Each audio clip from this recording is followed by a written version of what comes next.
Dear viewers on Madani channel, Insha'Allah Azza wa Jal, today we'd like to share with you a beautiful aspect from the blessed life of Sayyidina Ghaus Azam radiyallahu anhu. Shaykh al-Tariqat, Amir Ahl Sunnat, Damat Barakatuhum Aliyah, writes in his booklet, Jinn Resembling Snake, published by Maktabatul Madina, that Shaykh Abdul Qadir Jilani radiyallahu anhu once said, "At the beginning, I faced many hardships, and when those hardships reached their peak, I would lay on the ground and keep reciting verses 5 and 6 of Surah Alam Nashrah, which are as follows. فَإِنَّ مَعَ الْعُسْرِ يُسْرًا إِنَّ مَعَ الْعُسْرِ يُسْرًا. Translation from Kanzul Iman. So without doubt, there is ease with hardship. Without doubt, there is ease with hardship.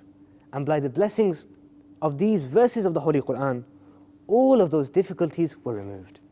Sallu ala al-Habib, sallallahu ta'ala ala Muhammad, sallallahu alayhi wa sallam. صلوا على الحبيب صلى الله تعالى على محمد. I must strive to rectify myself and the people of the whole world. إن شاء الله عز وجل.